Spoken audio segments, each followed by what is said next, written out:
எந்த வியூகத்துல எந்த ஐடியால 6 மாசத்துல தேர்தல் அப்படின்னு சொல்றாரு? கனவு காண்பதற்கு அனைவருக்கும் உரிமை இருக்கிறது. கனவு காணுங்கள்னா ஐயா அப்துல் கலாம் அவர்களே சொன்னார். திரிசங்கு சொர்க்கத்துல ஸ்டாலின் நடந்து கொண்டிருக்கிறார். திரிசங்கு சொர்க்கம் கேள்விப்பட்டிருக்கீங்களா? இல்லையே சார். அப்படி ஒரு சொர்க்கமே கிடையாது. அப்படின்னா அது சொர்க்கம் இல்லையாடா? இல்ல டார்ஜிலிங். சேகர்பா வண்டி தள்ளின்னு ஓரம்போ ஓரம்போ முக்கா ஸ்டாலின் வண்டி வருது அப்படின்னு அப்படியே தள்ளின்னு போறேன். அழுகுறாங்க. ஸ்டாலின் பார்த்து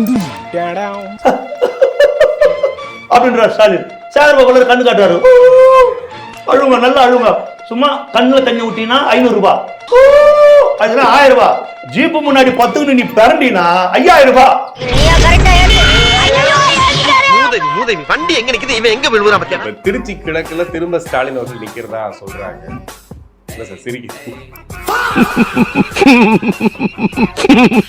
அவன் சேர்ல உட்காந்துக்கிறான், நீயும் உட்கார்ந்து சொல்லிட்டு மூச்சு விட்டு வடிவேல உட்கார வச்சு. அவன் பேப்பர் படிக்கிறான், நீயும் பேப்பர் படி. அவன் கால் மேல போறான், நீயும் கால் மேல கால் போடு. அவன் சாயிரம் பாரு, நீயும் சாயிடு. வடிவேல அப்படியே விழுந்துருவார் கீழே. அந்த மாதிரிதான் அவரை மூச்சு விடுறாங்க. ஆனா ஏன் பதட்டம் இருக்கு திமுக? அவங்க எதிர்பார்க்காத அடி சார், கொஞ்சம் நெஞ்சமான அடியா சார்.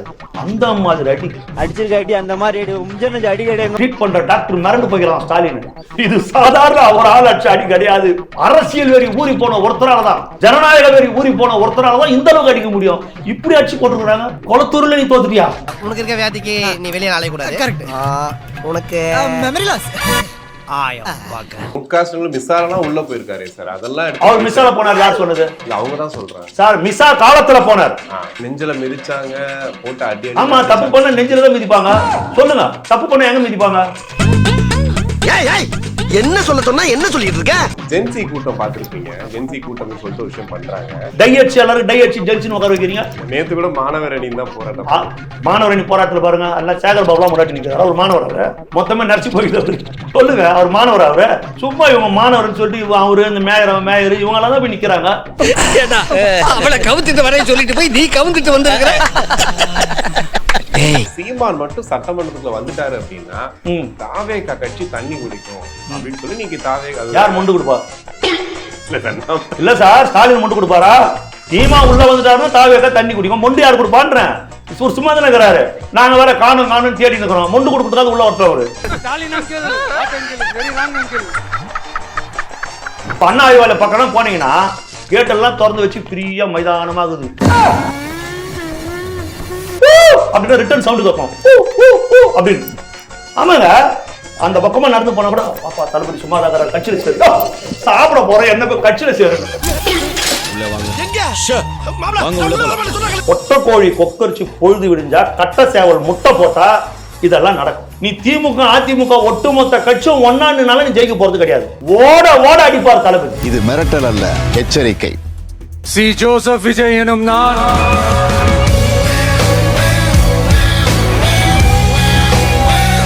இது போன்ற வீடியோக்களை தொடர்ந்து பார்ப்பதற்கு தமிழ்நாடு டைம்ஸை சப்ஸ்கிரைப் பண்ணிக்கோங்க. எங்களுடைய சமூக வலைதள பக்கங்களான ஃபேஸ்புக், இன்ஸ்டாகிராம், எக்ஸ் பக்கங்களை ஃபாலோ பண்ணிக்கோங்க. உலகெங்கும் வாழும் தமிழ் நெஞ்சங்களுக்கு கிறிஸ்டியின் அன்பு வணக்கம். நம்மோடு தமிழக வெற்றி கழகத்திலிருந்து ஓட்டிரி ஜெயக்குமார் எழுந்திருக்கிறேன். வணக்கம் சார். வணக்கம். எப்படி இருக்கீங்க? நல்லா இருக்கும். இப்போ மு.க. ஸ்டாலின் அவர்கள் ஒரு 6 மாசத்துல தேர்தல் வரப்போகுது அப்படின்னு சொல்றாரு. இப்போ கூட்டணி கட்சிகளும் அவர்கிட்ட கிடையாது. இப்போ அவங்க திமுக தயவுல ஆட்சி அமைச்சோன்னு சொன்னதுக்கும் சிஎம் முதல்வர் விஜய் அவர்கள் அதுக்கு ஒரு பதிலடி கொடுத்துட்டாரு. அந்த கூட்டணி கட்சியில் ஒரு கம்யூனிஸ்ட் கட்சிகளும் சொல்லிட்டாங்க, நாங்களாக தான் வந்தோம், யாரும் எங்களை புஷ் பண்ணல அப்படின்னு சொல்லிட்டாங்க.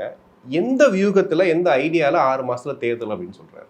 திரிசங்கு சொர்க்கத்துல ஸ்டாலின் விழுந்து கொண்டிருக்கிறார். திரிசங்கு சொர்க்கம் கேள்விப்பட்டிருக்கீங்களா? இல்லையே சார். அப்படி ஒரு சொர்க்கமே கிடையாது. ஓகே, சரிங்களா? அப்படி ஒரு சொர்க்கமே கிடையாது.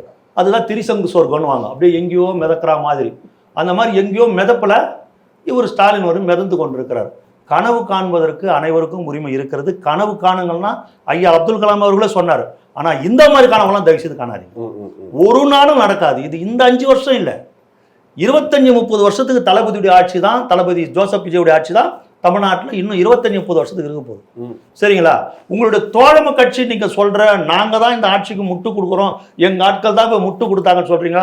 அவங்களே தெல்ல தெளிவா சொல்றாங்க, நாங்கள் சுயேட்சையாகத்தான் முடிவெடுத்தோம். இதை விட ஸ்டாலினுக்கு வேற என்ன வேணும்? ஆனா ஏன் இவ்வளவு கான்பிடண்டா சொல்றீங்க? ஒரு கான்பிடன்ஸ் கிடையாதுங்க. திமுகவில் இருந்து நான் கேள்விப்பட்ட வரையில் குறைஞ்சபட்சம் ஒரு 22 எம்எல்ஏக்கள் ராஜினாமா செய்வதற்கு தயாராக இருக்கிறார்கள். திமுக 22 எம்எல்ஏக்கள் ராஜினாமா செய்வதற்கு தயாராக இருக்கிறாங்க. இனிமேல் பட்டு திமுக தமிழ்நாட்டில் எடுபடாது. எந்த நேரத்திலும் கனிமொழி திமுகவை உடைப்பார். கலைஞர் திமுக எந்த நேரத்திலும் உருவாகும். கலைஞர் திமுக எந்த நேரத்திலும் வந்துடும்ன்ற நிலைமை இருக்குது. கருணாநிதி குடும்பத்துக்கிட்ட இருந்து திமுக இன்றைக்கு ஸ்டாலின் குடும்பத்து கையில போயிடுச்சு. கனிமொழிக்கு தேர்தலில் பிடிக்கிற வாய்ப்போடு கிடைக்காம போகும். நேத்து கூட போராட்டத்தில் அவங்கள தானே பார்த்தோம். அது இப்போ அதுதான் அரசியல். அவங்க லைவ்ல காட்டியிருக்காங்க. எல்லாம் சோர்வாயிட்டான். திமுக சோர்ந்துடக்கூடாது. ஒரு 22 திமுக எம்எல்ஏ ரிசைன் பண்ற மாதிரி இருக்கான். அண்ணா திமுக எப்படி ரிசைன் பண்றானோ பிடிக்கலன்னு சொல்லிட்டு, எங்களுக்கு பிடிக்கல, எடப்பாடி பழனிசாமியுடைய செயல் பிடிக்கல, அந்த மாதிரி திமுக அந்த மாதிரி பிரச்சனைகள் இருக்குது, உள்ளுக்குள்ள ஓடி இருக்குது. உதயநிதியுடைய செயல் எங்களால் தாங்க முடியல, இவர் போற போக்கு சரியில்லை, உதயநிதி எங்களுக்கு சுத்தமா பிடிக்கல அப்படின்ற ஒரு கூட்டம் அங்கேயும் இருக்குது. இல்ல ஆனா அவர் பதிவு போடுறாரு. இப்ப சோஃபா மாடலுங்கிறாரு, டைரக்டா அடிக்கிறாரு, வாஷிங் மிஷின்றாரு. ஏங்க அவர் எந்த வாஷிங் மிஷின்னா சொல்லட்டங்க. இப்ப வாஷிங் மிஷின் சொல்றாரு, அவர் விஜயபாஸ்கர் தானே வாஷிங் மிஷின் சொல்றாரு. இன்னும் விஜயபாஸ்கர் தாவேக்கால அதிகாரப்பூர்வமா இணையல. நாங்கள் தெளிவாக சொல்றோம், யாராக இருந்தாலும் சரி, அவர்கள் மீது ஏதாவது குற்றச்சாட்டுகள் இருந்தாலும் சரி, தமிழக வெற்றி கழகத்திற்கு வந்ததற்கு பிறகு எந்த குற்றத்தை யாரும் ஈடுபட முடியாது. தளபதி அதை ஒரு நாளும் அனுமதிக்க மாட்டார். ஆனா ஏன் பதட்டம் இருக்கு திமுக? பதட்டம் இருக்கும் சார். அவங்க எதிர்பார்க்காத அடி சார், கொஞ்சம் நெஞ்சமான அடியா சார். நாடி நரம்பு ரத்தம் சத புத்தி அத்தனையிலும் சண்டை வெறி ஊறி போன ஒருத்தனாலதான் இந்த அளவுக்கு அடிக்க முடியும். பாட்சால சொல்றாங்க பாருங்க, அந்த மாதிரி அடி ட்ரீட் பண்ற டாக்டர் மிரண்டு போகிறான் ஸ்டாலின். இது சாதாரண ஒரு ஆள் அடிச்ச அடி கிடையாது. இது நாடி நரம்பு ரத்தம் புத்தி அத்தனையிலும் அரசியல் வெறி ஊறி போன ஒருத்தனாலதான், ஜனநாயக வெறி ஊறி போன ஒருத்தனாலதான் இந்த அளவுக்கு அடிக்க முடியும். இப்படி அடிச்சு போட்டுருக்காங்க. கொளத்தூர்ல நீ தோத்துட்டியா? எப்பேற்பட்ட அடிங்க. அதை மறைக்கிறதுக்காக இப்ப தேர்தல் வருது, அப்ப தேர்தல் வருது, உங்களுக்கு அசிங்கமா இல்லையா?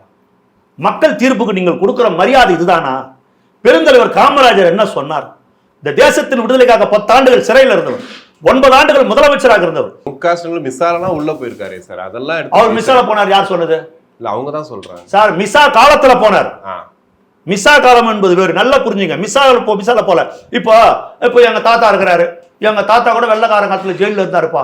அப்படியா? ஆமா.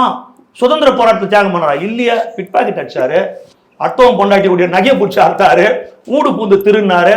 ஆனா வெள்ளக்கார காலத்துல நீ மொட்டையா சொல்லிட்டு போனீங்கன்னா எங்க தாத்தா வெள்ளக்கார காலத்துல ஜெயில இருந்தாருப்பான்னு இன்னும் செஞ்சுட்டு உங்க தாத்தா ஜெயில இருந்தாரு. இல்ல திமுக தானே பெருமையா. மிசா காலத்துல மிசா கொடுமை எதிர்த்து ஸ்டாலின் சிறையில இல்ல. அவர் மீது ஒரு சில பிரச்சனைகள் இருந்தது, அதை நான் சொல்ல விரும்பல. புரியுதுங்களா? அது ஒரு போலீஸ் அதிகாரி சம்பந்தப்பட்ட ஒரு பிரச்சனை. அந்த பிரச்சனைக்காகத்தான் மிசா நேரத்தில் இவர் கைது செய்யப்பட்டார். இவர் மிசாவுக்காக கருணாநிதி மிசா குற்றவாளி, சிட்டிபாபு மிசா குற்றவாளி, இவர் மிசா குற்றவாளி கிடையாது. நெஞ்சில மிதிச்சாங்க, போட்டு அடி. ஆமா, தப்பு பண்ண நெஞ்சில தான் மிதிப்பாங்க. சொல்லுங்க, தப்பு பண்ண எங்க மிதிப்பாங்க? அந்த அன்னைக்கு இருந்த சூழ்நிலையில. புரியுதுங்களா? நீங்க செஞ்ச வேலைங்க. உங்க அப்பா முதலமைச்சரா இருக்கும் போது நீங்கள் செய்த அராஜகங்கள் அத்தனை, நீங்கள் செய்த பிரச்சனைகள் அத்தனை, லாண்டரி கடையில கொடுத்த வேஷ்டி, கரை போட்ட வேஷ்டி திரும்ப வாங்கல, அப்படியே வச்சுட்டாங்க. ஒரு இடத்துல திமுக கொடி பார்க்கல, ஒரு இடத்துல திமுக கொடி பார்க்கல. அப்படி பயந்து அச்சப்பட்டு நடுங்கி போயிருந்தாங்க மிசா காலத்துல. சும்மா எடுத்தவன நாங்கள் மிசாவை பார்த்தவர்கள், நாங்கள் மிசாவை பார்த்தவர்கள். எல்லாம் வரலாறு தெரிஞ்சுன்னு தெரியும் இல்லையா? இப்ப நேத்து கூட ஒரே ஆர்ப்பாட்டம், திமுக போராட்டம் பண்றான். எதுக்காக பண்ற? ஏதோ அந்த அமைச்சர் சரத் அவரே விளக்கம் கொடுத்துட்டாரு, அப்படி ஒரு சம்பவமே நடக்கல, நான் குழந்தைக்காக தான் மருந்து நசுக்கிறேன்னு. அப்ப கூட ஒரு அமைச்சர் கிடையாது. அது 2 ஆண்டுகளுக்கு முன்ன ஒரு மாத்திரை நசிக்கிறது, அதை போட்டு போடுறான். சரி, அவர் விளக்கம் கொடுத்துட்டாரு, எதுக்கு அதுக்கு சம்பந்தம் இல்ல, வேணும்னு சொல்றாங்க. நான் என்ன கேட்கறேன்னா, அது 2 ஆண்டுகளுக்கு முன்னாடி குழந்தைக்காக மருந்து நசுக்கிறாரு, அது விளக்கம் கொடுத்துறாரு, முடிஞ்சு போச்சு. இப்ப நீ போராட வேண்டிய வேலை இதுக்காக? போதையை அறிமுகப்படுத்துறது திமுக காரன், தமிழ்நாட்டில் போதை கலாச்சாரத்தை பரப்புறது திமுக காரன். அந்த வார்த்தையை சொல்லக்கூடாது. தொழுநோயாளியின் கரங்களில் இருக்கிற வெண்ணைய, அந்த வெண்ணைய வடிச்சு சாப்பிடறதுக்கு சமண்டா அந்த பணம் எடுக்குன்னு சொன்னார் பேரறிஞர் அண்ணா. சாராய கடை அவர் கொண்டு வரல. கருணாநிதி முதலமைச்சராக வந்ததுக்கு அப்புறம் அண்ணாவின் காலத்திற்கு பிறகு சாராய கடையை கொண்டு வருகிற பொழுது கொட்டுகிற முறையில மூதறிஞர் ராஜாஜி, இந்தியாவின் கடைசி கவர்னர் ஜெனரல், மகாத்மா காந்தியின் சம்பந்தி மூதறிஞர் ராஜாஜி கொட்டு மழையில கோபாலபுரம் இல்லத்திற்கு போய் கருணாநிதியின் கைகளை பிடித்துக் கொண்டு சொன்னார், கருணாநிதி இந்த தவறை மட்டும் செய்து விடாதே, தமிழ்நாட்டு இளைஞர்களை கெடுத்து விடாதே, குட்டி சவராக்கிடாது சொன்னார். அதை மீறி சாராயகனை கொண்டு வந்து தமிழ்நாட்டில் போதையை அறிமுகப்படுத்தியது திமுக. சரத்தை மாதிரி ஒரு அமைச்சர் இருக்கிறாங்களே, கேட்கிற மாசுபடுத்த கேட்கிற உங்களுக்கு என்ன தகுதி இருக்குது? யார் அந்த சார்? அண்ணா யூனிவர்சிட்டி அந்த மாணவியை கதற நாசம் செய்தானே, யார் அந்த சார்? அதுக்கு பதில் இருக்குதா? இனி வரும் அதெல்லாம். யார் அந்த சார்? அவன் வீட்டுக்கு, ஒரு குற்றவாளியுடைய வீட்டுக்கு போனிய, அவன் வீட்டுல போய் பிரியாணி சாப்பிட்டது யாரு? இல்ல அவங்க போராட்டம் தானே பண்றாங்க. ஆமா, அதை திசை திருப்பறதுக்கு பள்ளி கல்வித்துறையில இந்த பிடி அரசகுமார்னு அரசு பள்ளிக்கூடங்களுக்கு அரசாங்கத்துக்கிட்ட சொல்லி தனியார் பள்ளிக்கூடங்களுக்கு அனுமதி வாங்கி தருவதாக 100 கோடி மோசம், 100 கோடி மோசடி செய்திருக்கிறார். 1 ரூபாய் 2 ரூபாய் கிடையாது, 100 கோடி ரூபாய் மோசடி செய்திருக்கிறார். நீங்க இந்த மாதிரிலாம் லஞ்சம் கொடுத்து தொட்டு தான் பீஸை ஏத்தி வச்சிருப்பீங்க. இப்பதான் யாரும் வாங்கலையே, இனி பீஸை குறைங்க. அந்த மாணவர்கள் தலைமை அல்லது பெட்ரோல் தலைமையில இருக்கிற அந்த சுமையை குறைங்க. இது மட்டும்தான் என்னுடைய வேண்டுதல்னு சொன்ன எங்கள் தளபதியின் வழி வந்த எங்கள் பொதுச் செயலாளரின் பாதையிலே பயணிக்கிற ராஜ்மோகன் எவ்வளவு அழகா சொல்லி இருக்கிறார் பாருங்க. நீங்க பாருங்க, ஒரு நையா பைசா வாங்கலங்க, ஒரு சிங்கிள் டீ குடிக்கலங்க, 1000 ஸ்கூலுக்கு அனுமதி கொடுக்குறாருங்க. இதை விட தமிழக வெற்றி கழகத்தினுடைய ஆட்சிக்கு வேற என்னங்க சான்று வேணும்? ஆனா எல்லாம் காழ்ப்புணர்ச்சியில இப்ப ஏவா வேலு மேலையும் சரி, சிவசங்கர் மேலையும் சரி, ஒரு காழ்ப்புணர்ச்சியில தாவேக அரசை எதிர்த்து பேசினதுக்காகத்தான் வந்து அவங்க மேல இப்ப ரைடு வழக்கு இதெல்லாம். ஏங்க இது எப்பவுமே நம்ம மக்களை திசை திருப்புற வேலைங்க. முதல்ல மக்கள் முடிவு பண்ணுங்க, புரியுதுங்களா? அல்லாம குறையாது, புரியுதுங்களா? நெருப்பு இல்லாத புகையாது. இவனுங்க எப்பவுமே என்ன பண்ணுவாங்களா, தங்களை பாதுகாத்துக்கு அரசியல் பழிவாங்கும் நடவடிக்கை, மானங்கட்டு போய் சிரிச்சுக்கினே கை காட்டுவானுங்க. இது அரசியல் பழிவாங்க நடவடிக்கை. அதெல்லாம் இருக்கட்டா, அடுத்த வேலை சாப்பாட்டுக்கு வழி இல்லாம இருந்த நீ வீட்டு வாடகை கூட உன்னால கட்ட முடியாது. எங்களுக்கு நல்லா தெரியும், உங்க அப்பா யாருக்கு தெரியும், உங்க ஆத்தா யாருக்கு தெரியும். உங்களால வீட்டு வாடகை கூட கட்ட முடியாது. ஆனா நீ ஆளுங்கட்சியில வந்து நீ ஒரு எம்எல்ஏ எம்பி மந்திரி ஆன உடனே இத்தனை 1000 கோடி சொத்து உனக்கு எங்கடா வந்தது? அப்படி என்னடா நீ தொழில் பண்ண? அப்படி என்னதான் பிசினஸ் நீ பண்ற? திடீர்னு அந்த பிசினஸ் எப்படி உனக்கு வந்துடுச்சு? எங்களுக்கெல்லாம் வரல, நாங்க காலம்பூரா வேலை செய்யறோம், காலம்பூரா கஷ்டப்படுறோம்.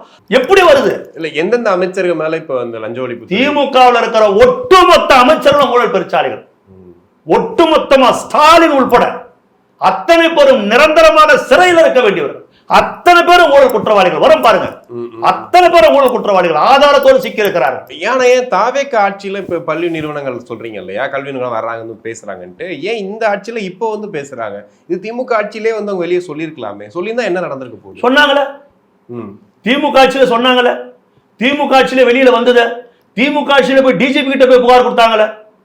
சில முக்கிய நிர்வாகிகள், டாஸ்மாக்ல இருக்கிற முக்கிய நிர்வாகிகள்லாம் டிஜிபி கிட்டே போனாங்களே. இந்த மாதிரி அப்பா பார்ட்டி பண்டுன்னு எங்களை கேட்டு தொல்லை கொடுக்குறாங்க, பார்ட்டி பண்டுன்னு கேட்கறாங்கன்னு சொல்லிட்டு டிஜிபி கிட்டே புகார் கொடுத்தாங்களே. இன்னமும் அந்த புகார் டிஜிபி கிட்ட தானே இருக்கும். டாஸ்மாக்ல ஊழல் இருந்தது உண்மை தானே, பொட்டி பார்ட்டி பண்டு கேட்டது உண்மை தானே. அது ஏன் சார் வெளியே வரல? அதுக்கப்புறம் அப்படியே அது அமுங்கி போச்சு. வருங்க, அது எங்கேயும் அமுங்காதுங்க. எங்க இவனு தான் பதறானுங்களா, ஆடுறானுங்களே, வரும். அது எப்படி வராத போவோம்? பார்ட்டி பண்டுன்னா என்ன? அவனுக்கு குடும்ப நிதி, அவனுக்கு குடும்பத்துக்கு தான் பார்ட்டி பண்டு. ஓகே, கட்சி நிதின்றது என்னது? அவங்களுக்கு சார் எல்லாத்திலும் ஊழல் பண்ணிருக்காங்க சார், எல்லாத்திலுமே. பேட்டிலே சொல்றாங்க அந்த விஷயத்த. அப்புறம் ஓகே, இப்ப ராசா அவர்கள் பேசினதை பார்த்துருப்பீங்க, தொடர்ந்து அவர் பேசிட்டு இருக்க விஷயங்களை. இவங்கெல்லாம் ஆட்சியில் இருக்கும்போது, அதாவது ராஜாஜி அவர்கள்லாம் ஆட்சியில் இருந்த இடத்துல இப்ப நாதாரி தலைவர்கள்லாம் வந்துட்டு சிஎம் ஆயிட்டாங்க அப்படின்றதெல்லாம் சொல்றாரு. இது தாவேக தரப்புல எந்த ஒரு எதிர்க்கிறதுக்கு ஸ்டாலின் அதுக்கு பதில் சொல்லணும். ராஜாஜி இருந்த இடத்துல எல்லாம் யார் ஸ்டாலின் உட்காந்துறமா நாதாரி? எனக்கு புரியல. அதை தானே சொல்லணும். நாதாரின்னு யாருங்க சொல்றாரு? அவருக்கு ராஜாவுக்கு வந்து தனிப்பட்ட முறையில் ஸ்டாலின் மேல பயங்கரமான கோவம். நீங்க ஒரு மேடையிலே பார்த்துருப்பீங்க, ஸ்டாலின் உட்கார்ந்து இருப்பாரு, இந்த பக்கம் சேர்ல ராஜா உட்கார்ந்து இருப்பாரு. உதயநிதி வந்தவொடனே ராஜாவை எழுந்து பின்னாடி சேருக்கு போக சொல்லிட்டு உதயநிதி உட்காரிப்பார். அப்பத்துல இருந்து அவருக்கு ஒரு மேல வன்மங்குது. அதனால ராஜாஜி உட்கார்ந்து அந்த நாதாளி இந்த மாதிரி நாதாரி உட்கார்ந்துக்குதுன்னு அவர் ஸ்டாலின் தான் சொல்றாரு. அதுக்கு ஸ்டாலின் தான் பதில் சொல்லணும். ஒரு நாதாரின் பொதுவா சொன்னதுக்கு மத்தவங்க எல்லாம் பதில் சொல்ல முடியாதுங்க. புரியுதா? கோடிக்கணக்கான மக்களின் இதயங்களிலே சிம்மாசனம் போட்டு உட்கார்ந்து கொண்டிருக்கிற தலைவர் தளபதி விஜய், புரியுதுங்களா? அவரை பத்தி பேசுறதுக்கு தகுதியே கிடையாதுங்க. தனித்து நின்னுங்க. திமுக எல்லாம் தனித்து அவன் தேர்தலை சந்திச்சதா வரலாறே கிடையாதுங்க. இன்னைக்கு கூட தனித்துன்றான். அவன் தனித்து நிக்கலங்க, அவங்களை எல்லாரும் தள்ளியா விட்டுட்டாங்க. அவங்க தனியா தான் நிக்கிறாங்க, எல்லாரும் வெளியே வந்துட்டாங்க, அவங்க தனியா தான் நிக்கிறாங்க. அவங்கள பிடிக்கல வெளியே வந்துட்டாங்க, புரியுதுங்களா? அவங்க தனித்து தான் நிக்கிறாங்க, அதை விட்டுடுங்க. ஆனா இதுவரையில அவங்க தனியா நின்று தேர்தல் நின்று சந்திச்சதா வரலாறே கிடையாதுங்க. எடப்பாடி பழனிசாமி ஓபிஎஸ் எம்எல்ஏ வந்து அமைச்சராக முதலமைச்சரானாங்க. முதல் முறையா எம்எல்ஏ, முதல் முறை முதலமைச்சர் என்றது தளபதி ஒருத்தர் தான் ரெக்கார்ட். ரெக்கார்ட். ஜென்சி கூட்டம் பார்த்துருப்பீங்க. ஜென்சி கூட்டம் சொல்லிட்டு ஒரு விஷயம் பண்றாங்க. அதுல வந்து இப்போ சட்டமன்றத்தில் நடந்தெல்லாம் ஸ்பூப் பண்ற மாதிரியும், சிஎம் வந்துட்டு அவர் ரொம்ப அமைதியாக கம்முன்னு தான் இருப்பாருன்னு சொல்லி ஒரு கலாய்க்கிற மாதிரி வீடியோலாம் பண்ணி இப்போ போட்டுட்டு இருக்காங்க. திமுகவோட இந்த ரூட் வந்து புதுசா இல்ல இது பழைய கான்செப்டா திரும்ப பண்றாங்களா அப்படின்னு சொல்லிட்டு ஒரு விவாதமே போயிட்டு இருக்கு, டிபேட்டா போயிட்டு இருக்கு உள்ள இணையதளத்துல. நீங்க எப்படி பாக்குறீங்க அதை? அவங்க என்ன கிண்டல்களை பண்ணாலும் அவங்களுக்கு அது எதிரானதான் சார் போகும். தளபதிக்கு எதிராக எது நடந்தாலும் சரி சார். பாத்தீங்களா, சீமா 4வது இடத்துக்கு போனார். அவர் தளபதி பேசாதான் 2வது இடமா வந்திருப்பார். தளபதியை எவ்வளவு விமர்சனம் பண்ணாலும் மக்கள் ஒன்றும் ஏத்துக்க மாட்டாங்க. நீ ஜென்சியை வச்சு நீ பண்றிய, எங்க ஜென்சி டீம் யாருங்கன்னா நீ தாங்குவியா? புரியுதுங்களா? நாங்கள் தளபதி ஜெயிச்சிட்டாரு, அவர் வேலையை பார்த்துனுக்கிறாரு, அவங்க எங்கள் ஜென்சிலாம் அவங்கவுங்க வேலைக்கு போகிறாங்க. இன்னும் எங்கள் ஆளுங்க டென்ஷன் ஆனாங்கன்னா தாங்க மாட்டீங்க. எங்கள் ஜென்சி டீம் யாரும் நீ தாங்க மாட்டீங்க. உங்ககிட்ட ஜென்ஸே கிடையாது. டை அடிச்சு எல்லாரும் டை அடிச்சு ஜென்சின்னு உட்கார வைக்கிறீங்க. நேற்று கூட மாணவர் அணி தான் போராட்டம். மாணவர் அணி போராட்டத்தில் பாருங்க, எல்லாம் சேகர் பாபுலாம் முன்னாடி நிற்கிறாரு. அவர் மாணவர், அவரு மொத்தமாக நடிச்சு போயிட்டு அவரு சொல்லுங்க, அவர் மாணவர் அவரு. புரியுதுங்களா? சும்மா இவங்க மாணவர்னு சொல்லிட்டு அவரு இந்த மேயர் இவங்கெல்லாம் தான் போய் நிற்கிறாங்க. சொல்லுங்களா? வரங்க எல்லா வழக்கம் வரங்க. புரியுதுங்களா? இப்போ கொளத்தூர் தொகுதியில ஸ்டாலின் தோத்துட்டாரு. கொளத்தூர்ல ஸ்டாலின் தோக்குறாரு. ஒரு ஜனநாயகத்துல வெற்றியும் தோல்வியும் சகஜமான ஒரு விஷயம். தோத்து இன்னும் 1.5 மாசம் கூட ஆகல. ஏன்னா தோத்து 2வது நாள் 3வது நாள் போய் கொளத்தூர்ல போய் தெருவா ஒப்பாரி வைக்கிறிய, உங்களுக்கு அது ஒரு அவமானமா தெரியலையா? நீங்க பாத்தீங்களா அந்த காட்சி பாத்தீங்களா? ஜீப்ல அவர் ஸ்டாலின் நின்னுங்கன்னு ஜனங்கள் எல்லாம் கத்த விட்டுக்குன்னு சேகர் பாபு வண்டி தள்ளின்னு ஓரம்போ முக ஸ்டாலின் வண்டி வருது அப்படின்னு அப்படியே தள்ளின்னு போறான். அழுகுறாங்க. ஸ்டாலின் பாரு அப்படின்ற ஸ்டாலின் சேகர் பாபு கண்ணு காட்டுறாரு. அழுங்க, நல்லா அழுங்க. அப்படி அதாவது எப்படி முதல்ல பேக்கேஜ் சும்மா கண்ணுல தண்ணி ஊட்டினா 500 ரூபாய், அதுல 1000 ரூபாய். ஜீப்பு முன்னாடி 10ன்னு நீ பிறண்டினா 5000 ரூபாய். ஐயோ போயிட்டியான்னு பிறண்டினா 5000 ரூபாய் பேக்கேஜ் சார். தோத்தா அழுணுமா? நான் கேட்கிற தோத்தா அழுணுமா? இந்த நாட்டுல யாரெல்லாம் தோத்துருக்காங்க தெரியுமா? அவங்க எல்லாம் அழுதாங்களா? இல்ல இப்ப திருச்சி கிழக்குல திரும்ப ஸ்டாலின் அவர்கள் நிக்கிறதா சொல்றாங்க. என்ன சார் சிரிக்கிறீங்க? அதுக்கு நான் இதுக்கு முன்ன கூட விளக்கம் கொடுத்தேன் சார். ஒரு வடிவேல் பட காமெடியை வச்சு விளக்கம் கொடுத்தேன். இப்படிதான் வடிவேல் வந்து நேர்பாரு, ஆனா அவன் சேர்ல உட்காந்துக்கிறான், நீயும் உட்காருன்னு சொல்லிட்டு மூச்சு விட்டு வடிவேல உட்கார வச்சு, அவன் பேப்பர் படிக்கிறான், நீயும் பேப்பர் படி, அவன் கால் மேல போடுறான், நீயும் கால் மேல கால் போடு, அவன் சாயிரம் பாரு, நீயும் சாயின்னு வடிவேல் அப்படியே விழுந்துருவார் கீழே. புரியுதுங்களா?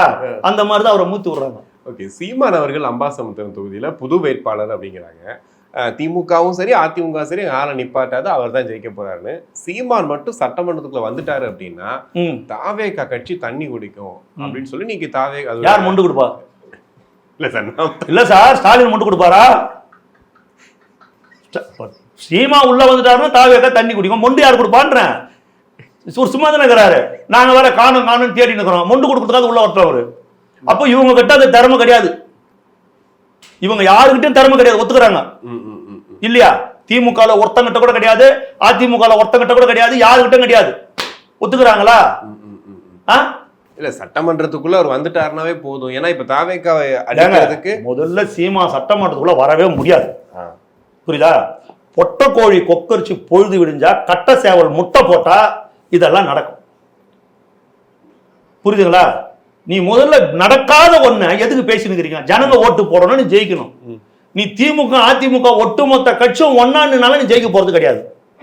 ஓட அடிப்பார் தளபதி, ஓட அடிப்பார். நீங்க பார்க்கதானே போறீங்க. இப்ப 7000 இருக்குதா? இப்போ ஆமா, புரியுதுங்களா? அது 7000 இருக்குது. அது எப்படி 10ஆகுமா 20ஆகுமா எனக்கு தெரியாது. அண்ணா அறிவாலய பக்கம் போனீங்கன்னா கேட் எல்லாம் திறந்து வச்சு ஃப்ரீயா மைதானமா இருக்குது. அப்படியே சப்தமா அப்படின்னா ரிட்டர்ன் சவுண்டு கேட்கும் அப்படின்னு. ஆமாங்க, கிலோனுக்குது அண்ணாரி வேலையெல்லாம் அந்த அளவுக்கு இருக்குது. அந்த பக்கமா நடந்து போனா கூட வாப்பா தளபதி சும்மா தான் கட்சியில சேரு, சாப்பிட போறேன் என்ன கட்சியில சேருன்னு வாப்பான்னு எழுதுறான். ஆமாங்க, நீங்க கொஞ்சம் பணையர் கொஞ்சம் வாங்க. அப்படி ஒரு கூட்டம் இங்க நிக்குது. தமிழ்நாடுங்க, அதாவது உலகின் அத்தனை சாலைகளும் ரோமை நோக்கின்னு ஒன்று சொல்லுவாங்க. அந்த மாதிரி அத்தனை கட்சியில் இருக்கிற தொண்டர்களும் பொதுமக்களும் இளைஞர்களும் தமிழக வெற்றி கழகத்தை நோக்கி சாரியா வந்துருக்கிறாங்க. எங்க தலைவருடைய முகம் போதுங்க, அவருடைய முகம் போதுங்க. சும்மா அப்படி சிரிச்சுன்னு அப்படி கை காட்டின்னு வந்தாருன்னா போதுங்க. அப்படி முடிஞ்சு போச்சுங்க. டெபாசிட் கூட வாங்காதுங்க திமுக அதிமுக. இடைத்தேர்தல் என்னதான் ஆக போகுதுன்னு மகத்தான வெற்றியை தமிழக வெற்றி கழகம் பெறப்போகுது. இதை தவிர வர இன்னும் நடக்க போகுது நீங்க சொல்லுங்க. தளபதி தலைமையிலான ஆட்சி இங்கு ஒரு தவறுக்கும் வாய்ப்பு இருக்காது, நடக்காது. புரியுதுங்களா? அவர் தலைவர் சொல்லி இருக்கிறார் இல்லையா, தொடமாட்டேன், தொடவும் விடமாட்டேன், தொட்டால விடமாட்டேன். இதுக்கு முன்னாடி தொட்டவங்களையும் விடமாட்டேன். அதுக்குதான் இவ்வளவு ஆர்ப்பாட்டம் பண்றானுங்க இறங்கி ரோட்ல. தொட்டவங்களும் விட மாட்டோம்னு சொல்லிட்டாரே, அப்போ எல்லாம் ரெடி பண்ணினுக்கிறாங்க. யார் எந்த நேரத்தில் யாரா ஃபர்ஸ்ட்னு தெரியல. இப்போ நம்பர் 1 யாரு, ரமணா படத்துல யார் 1, அந்த மாதிரி 1 யாருன்னு இப்ப தேடி நிக்கிறாங்க. யார் 1 அதிகமா வாங்குறது யாரு, புரிஞ்சுங்களா? அதனால வரோம். ஓகே, கண்டிப்பா சார், நிறைய விஷயங்கள் பேசணும். நன்றி. தேங்க்யூ.